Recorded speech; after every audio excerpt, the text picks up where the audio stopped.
Question number 11 start करते हैं। इस क्वेश्चन में देखते हैं इंटरनल और एक्सटर्नल रेडियाई हमें दिया गया है स्फेयर का। ये एक स्फेयर है, ये इंटरनल रेडियस है और ये एक्सटर्नल। तो इस स्फेयर को मेल्ट किया गया है और कन्वर्ट किया गया है एक सॉलिड सिलेंडर में। और इस सिलेंडर की रेडियस है, यहाँ पे डायमीटर दिया है 14 सेंटीमीटर, तो मैंने यहाँ पे उसे जस्ट हाफ कर लिया है, 7 सेंटीमीटर इसकी रेडियस है। ओके, अब हमें फाइंड करना है हाइट ऑफ द सिलेंडर। तो जो हमें फाइंड करना है, मैं यहाँ पे लिख रही हूँ, हाइट हमें फाइंड करनी है एंड सेकंड पार्ट है टोटल सरफेस एरिया हमें यहाँ पे फाइंड करना है। तो पहले हम सॉल्व कर रहे हैं ये वाला पार्ट, फर्स्ट पार्ट। तो यहाँ पे देखिए जो हमें गिवन है हम जस्ट उसे इस तरीके से लिख लेंगे, right. So volume of shell, spherical shell equals to volume of cylinder, right. तो अब ये फॉर्मूला है 4/3 pi r cube equals to, ये स्फेयर के लिए है और ये सिलेंडर के लिए, पाई आर स्क्वायर एच। अब यहाँ पे हम इसे सॉल्व करेंगे, 5 क्यूब 125, ठीक है, 3 क्यूब 27 एंड 7 7 49। अब यहाँ पे हमने इसे इतना सिंप्लीफाई कर लिया है एंड फाइनली एच की वैल्यू हमने यहाँ पे फाइंड करी है। तो ये 49 टू टाइम्स ये कैंसिल हो रहा है 98, तो यहाँ पर जो आंसर आएगा 8/3, ठीक है। तो आप इतना भी इसे छोड़ सकते हैं और इतना भी कर सकते हैं, दोनों में कोई प्रॉब्लम नहीं है। अब हम देखते हैं टोटल सरफेस एरिया, राइट। तो देखिए टोटल सरफेस एरिया कैसे आया है, ये हम सबसे पहले इसका कर्व सरफेस एरिया इतना है, ठीक है। तो कर्व सरफेस एरिया के लिए फॉर्मूला आपको पता है 2 पाई आर स्क्वायर, राइट। अब हम यहाँ पे फाइंड कर रहे हैं टोटल सरफेस एरिया। तो उसके लिए देखिए, उसके लिए हम ये वाला पार्ट भी लेंगे, ऊपर का भी और नीचे का भी, ठीक है। तो ये ऊपर और नीचे ये दोनों सर्किल हैं। तो यहाँ पे हमें क्या करना है, इसका एरिया पाई आर स्क्वायर है और इसका भी एरिया पाई आर स्क्वायर है, मतलब 2 टाइम्स रिपीट हो रहा है, तो इसीलिए मैंने यहाँ पे 2 पाई आर स्क्वायर लिखा है, राइट। तो टोटल सरफेस एरिया ऐसे आपको अलग से फॉर्मूला याद करने की जरूरत नहीं है, आप कर्व सरफेस एरिया याद करिए बस, और बाकी उसमें पाई आर स्क्वायर 2 टाइम्स ऐड कर दीजिए बस। अब ये फॉर्मूला हमें पता है, अब हमें सिंपली यहाँ पे वैल्यूज पुट करनी है, बिकॉज सारी वैल्यूज अब हमारे पास हैं। तो देखिए यहाँ पे मैंने वैल्यूज पुट करी हैं, इसे और सिंप्लीफाई किया, यहाँ पे एलसीएम लेना है, तो ये फाइनली आ रहा है और लास्ट में ये 3 से डिवाइड होगा एंड 625.33 ये। तो ये हमारा सेकेंड पार्ट का आंसर है, right. So this is the answer of first part and this is the answer of second part. Question number 12 देखते हैं। यहाँ पे हमें कुछ प्रूफ करना है। Prove that the angle between the two tangents drawn from an external point to a circle is supplementary to the angle subtended by the line segment joining the point of contact of the center। देखिए simply हमको यहाँ पे proof क्या करना है, ये जो दो एंगल है, this angle plus this angle, okay, इन दोनों एंगल्स का सम हमें 180 डिग्री प्रूव करना है। तो ये बहुत ही सिंपल थ्योरम है और ये थ्योरम आपके क्वेश्चंस में भी यूज होगी, तो हमें जस्ट यहाँ पे इसे प्रूव करना है। तो देखिए एक यहाँ पे हमें करना क्या है,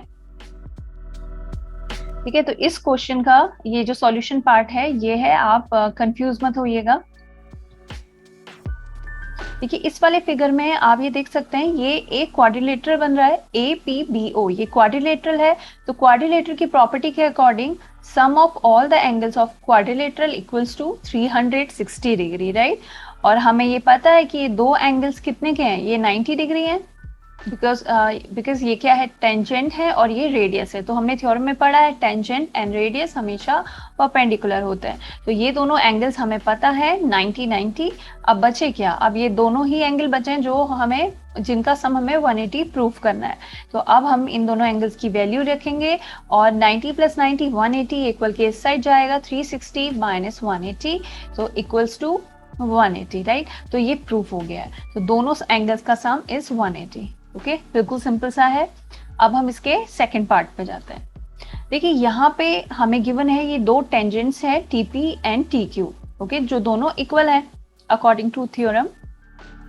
अब हमें देखिए कुछ जो प्रूफ करना है, हमें प्रूफ क्या करना है, एंगल PTO, तो मैंने यहाँ पे जो भी एंगल है सबको कुछ नेम दे दिया है, because her time angle PTO या OPQ ऐसे अल्फ़ाबेटिकल देखने में बहुत टाइम लग जाता है। तो ये मेरा तरीका है, मैं जब भी ऐसे क्वेश्चन सॉल्व करने होते हैं मैं एंगल्स को कुछ नंबर्स असाइन करती हूँ। वहाँ पे भी, यहाँ पे भी मैंने ऐसे ही किया है। एंगल PTQ मैंने क्या लिया है, एंगल 1, ठीक है। तो मुझे क्या प्रूफ करना है, angle 1 equals to twice of angle OPQ। So OPQ, angle OPQ है 3, राइट। तो इन शॉर्ट मुझे ये प्रूफ करना है, angle 1 equals to twice of angle 3, right. अब देखिए ये बहुत ही कुछ अजीब सा लग रहा है, समझ में नहीं आ रहा है ये होगा कैसे, ठीक है। तो ज़्यादा सोचना नहीं है, आप जस्ट करना शुरू करिए, करना एक बार स्टार्ट करेंगे तो आंसर भी आ जाएगा। देखिए अब हम यहाँ पे करते कैसे हैं, पहले मैं इस वाले ट्रायंगल को ले रही हूँ, ये वाला ट्रायंगल है, ओके, ट्रायंगल PTQ, ठीक है। ट्रायंगल PTQ में ये दोनों इक्वल्स हैं तो इनके एंगल्स भी इक्वल होंगे, इसीलिए मैंने इन एंगल्स को 2 दोनों को मैंने सेम नेम दिया है, राइट। तो angle 1 plus angle 2 plus angle 2 equals to 180, right. तो यहाँ पे एंगल 2 टाइम्स रिपीट हो रहा है, तो इसलिए मैंने यहाँ पे ट्वाइस ऑफ एंगल 2 मेंशन किया है, राइट। अब देखिए अब मैंने यहाँ पे एंगल 1 को इक्वल के इस साइड भेज दिया है। अब twice of angle 2 equals to 180 minus angle 1। So twice of sorry ये ट्वाइस ऑफ एंगल 2 था, अब ये 2 को मैंने इक्वल के इस साइड भेजा है, तो क्या होगा, देखिए ये 2 180 के नीचे जाएगा तो आएगा 90, राइट, डिवाइडेड बाय 2, और एंगल 1 के नीचे जाएगा तो क्या होगा, हाफ ऑफ एंगल 1, राइट। तो यहाँ पे हमें मिल गई है एंगल 2 की वैल्यू, ठीक है। तो ये जो हमें गिवन था इससे हमने एंगल 2 की वैल्यू निकाल ली है। अब नेक्स्ट स्टेप देखते हैं, देखिए अब हमें और क्या गिवन है, देखिए ये जो पूरा एंगल है ये कंप्लीट एंगल है, राइट, ये कंप्लीट एंगल है, इसकी वैल्यू क्या है, एंगल 2 प्लस एंगल 3, इसकी वैल्यू क्या है, 90 है, करेक्ट, बिकॉज अगेन यहाँ पे है रेडियस एंड टेंजेंट, तो दोनों ये जो पूरा एंगल होगा ये 90 होगा, राइट। तो अब मैंने यहाँ से फिर से एंगल 2 की वैल्यू निकाल ली है, angle 2 equals to 90 minus angle 3, यहाँ पे मैंने सेम चीज लिखी है, angle 2 equals to 90 minus angle 3। अब देखते हैं, अब देखिए हमें प्रूफ क्या करना है, हमें प्रूव करना है angle 1 equals to twice of angle 3, means जो हमें प्रूव करना है उसमें एंगल 1 होना चाहिए और एंगल 3 होना चाहिए, एंगल 2 की है ही नहीं हमें जरूरत, ठीक है, जो हमें प्रूव करना है। तो हम क्या करेंगे, हम वो इक्वेशन लेंगे जिसमें एंगल 1 हो और एंगल 3 हो, और एंगल 2 की तो हमें जरूरत है नहीं, तो उसे हम एलिमिनेट करेंगे, इसीलिए मैंने यहाँ पे भी एंगल 2 की वैल्यू निकाली है और यहाँ पे भी, बिकॉज मुझे एंगल 2 नहीं चाहिए। अब देखिए दोनों ही एंगल 2 की वैल्यू है, तो अब मैंने यहाँ पे एंगल 2 पे क्या वैल्यू रखी है, ये वाली वैल्यू रख लिया, ठीक है। तो ये आया है 90 माइनस √3, ये है इक्वल्स टू √2 की ये वाली वैल्यू, सॉरी एंगल 2 की ये वाली वैल्यू मैंने इस साइड रख ली है, राइट। अब ये 90 सेम है, ये कैंसिल हो जाएंगे, तो आएगा half of angle A equals to angle 3, so angle 1 equals to, अब ये वाला 2 यहाँ जाएगा इक्वल के इस साइड, तो ये मल्टीप्लाई हो जाएगा एंगल 3 से। तो देखिए ये वही एक्सप्रेशन है जो हमें प्रूफ करना था। तो लास्ट में क्वेश्चन जिस टर्म में पूछा गया है आपको वो ही लिखना है।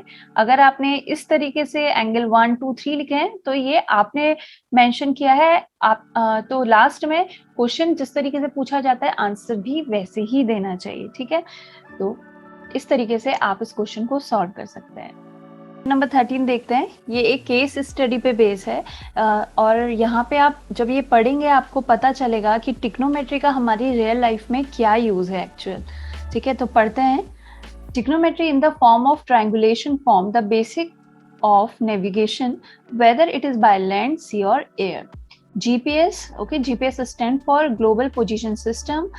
GPS के थ्रू हम किसी भी ऑब्जेक्ट की पोजीशन फाइंड कर सकते हैं, चाहे वो लैंड में हो, सी में हो या एयर में हो, कहीं पर भी हो हम उसकी लोकेशन इजीली फाइंड कर सकते हैं। A guard station at the top of 200 metre tower, anemometer और इंक्लिनोमीटर, ये दो इंस्ट्रूमेंट है, इसी के थ्रू हम वो एंगल, वो स्लोप फाइंड करते हैं। तो आप लोग को ये पता होना चाहिए कि वो क्या इंस्ट्रूमेंट है। The guard used the clinometer to measure the angle of depression of the boat coming towards the lighthouse and found it 30 degree. अब हम देखते हैं, देखिए इस तरीके से है, ये टावर 240 मीटर का है और यहाँ से उसने वो एंगल मेजर किया है, ये बोट है राइट, तो यहाँ से वो एंगल 30 डिग्री मिला है इसे, तो या इसलिए यहाँ पर भी एंगल क्या होगा 30 डिग्री। ये दोनों पैरेलल लाइंस हैं और ये ट्रांसवर्सल लाइन, तो ये दोनों एंगल इक्वल होंगे, ऑल्टरनेट एंगल। अब हमें फाइंड क्या करना है, मेक अ लेबल्ड फिगर जो हमने बना लिया है, on the basic information calculate the distance of the boat from foot of the observation tower.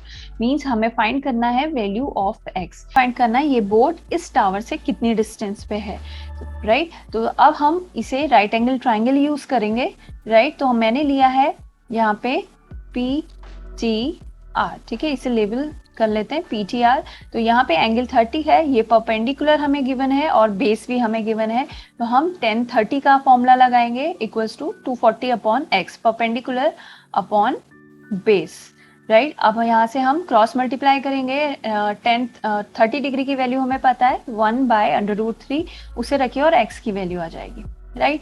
अब सेकेंड पार्ट पे चलते हैं, देखिए अब सेकेंड पार्ट में क्या है, थोड़ा सा चेंज है। After 10 minutes the guard observe that the boat was approaching the tower and its distance from tower is reduce by this much. अब इसको भूल जाइए, अब ये बोट यहाँ पे आ चुकी है, ठीक है, और वो बोल रहा है कि the tower, the distance from the tower is reduce by this much right. मतलब ये जो डिस्टेंस है, इतनी डिस्टेंस, ये क्या हो गई है, पहले x थी और अब रिड्यूस हो गई है इस अमाउंट, ठीक है।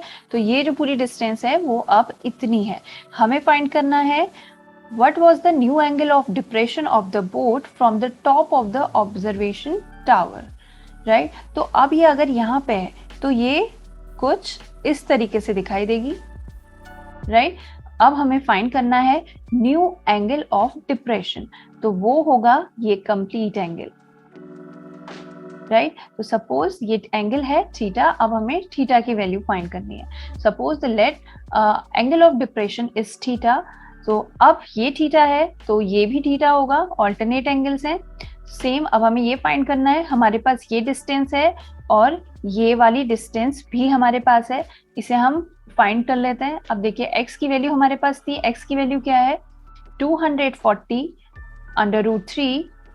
अब यहाँ पे x की वैल्यू रखी और बाकी की वैल्यू हम इस तरीके से रखते हैं, ब्रैकेट ओपन करते हैं, प्लस 240। देखिए ये दोनों सेम है, ये कैंसिल हो रहे हैं, तो यहाँ पे ये जो नई डिस्टेंस है ये कितनी आई है, ये 240 आई है राइट। तो अब यहाँ पे मैं सीधे ये 240 तो ऑलरेडी था और अब ये डिस्टेंस भी 240 आ गई है, परपेंडिकुलर बेस दोनों सेम है, तो ये दोनों कैंसिल होंगे और आएंगे इक्वल्स टू 1।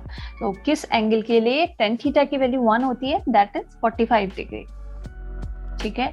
तो यही हमारा फाइनल आंसर है। Push-ups are a fast and effective exercise for building strength. These are helpful in almost all sports, including athletes. While the push-ups primarily targets the muscles of the chest, arm, and shoulders, supports required from other muscles help in toning up the whole body. तो ये नितेश है, Nitesh wants to participate in the push-up challenge.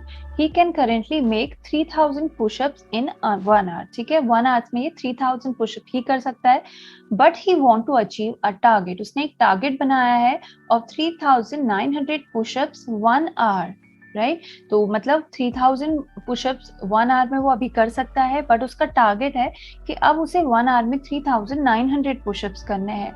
इसके लिए वो क्या कर रहा है, with each day of practice वो he is able to make 5 more push-ups in 1 hour। तो वो हर दिन एकदम से नहीं बढ़ा सकता है, वो हर दिन थोड़े थोड़े नंबर ऑफ पुशअप्स बढ़ा रहा है। तो एक दिन में वो 5 बढ़ा रहा है, मतलब अगर फर्स्ट डे वो 3000 पुशअप्स कर रहा है तो नेक्स्ट डे 3005, देन 3010, ओके, इस तरीके से करेगा। If on first day of practice, देखिए सेम चीज यहाँ पे लिखी है, and continue to practice regularly till his target is achieved. Keeping the above situation in mind, answer the following questions. So first part is form an AP representing the number of push-ups per day and hence find the minimum number of days he need to practice before the day his goal is accomplished. तो यहाँ पर एक चीज तो simple है, हमें AP find करनी है, ठीक है। तो AP तो हमारी बन गई है आराम से। देखिए स्टार्टिंग में उसने 3000 से स्टार्ट किया, फिर वो धीरे धीरे 5 पुशअप्स बढ़ा रहा है और उसका टारगेट है 3900। तो ये हमारा लास्ट टर्म होगा। फाइन, अब हमें यहाँ पे फाइंड करना है minimum number of days he need to practice before the day his goal is accomplished। ये बहुत इंपॉर्टेंट पॉइंट है, अच्छे से देखेगा, यहाँ पे मिस्टेक हो सकती है। अब ये फाइंड करना है कि ये 3900, देखिए फर्स्ट डे, ये फर्स्ट डे पे थे पुशअप्स, ठीक है, ये सेकंड डे पे पुशअप्स थे। तो हमें फाइंड करना है कि कौन से दिन, कितने दिन बाद वो इतने कर पाएगा। तो इसलिए यहाँ पे nth टर्म का फॉर्मूला लगेगा। बस अब AP सीरीज आपके पास है, सब कुछ है, आप फॉर्मूला रखिए और n की वैल्यू आ गई 181, मीन्स 3900 जिस दिन उसके होंगे वो 181 डे होगा, राइट। बट पूछा क्या है, पूछा है before the day his goal is accomplish. तो 181 पे उसका गोल कंप्लीट हो रहा है, तो हमें उससे एक दिन पहले वाले दिन डेज फाइंड करना है। इसीलिए यहाँ पे 181 में 1 माइनस होगा और आपका आंसर होगा 180। Okay, clear. चलिए अब सेकंड पार्ट देखते हैं। Find the total number of pushups perform by Nitesh up to the day his goal is achieve. मतलब हमें फाइंड करना है कि उसने टोटल कितने पुशअप्स करे हैं, ठीक है। तो जितने पुशअप्स करें उन सबका हमें करना है सम। तो वो एक बहुत बड़ा नंबर आने वाला है। तो यहाँ पे हम सम ऑफ ऑल n टर्म्स का फॉर्मूला लगाएंगे। लास्ट टर्म हमें पता है तो मैंने ये वाला फॉर्मूला रखा है। बस अब यहाँ पे वैल्यूज पुट करिए, बाकी तो कैलकुलेशन का पार्ट है। आप जितना ज्यादा कैलकुलेशन करेंगे उतनी आपकी स्पीड अच्छी होगी। तो बस यहाँ पे इसको मल्टीप्लाई करिए और ये आंसर है 6,24,450 पुशअप्स वो कर चुका है। So that's all for today.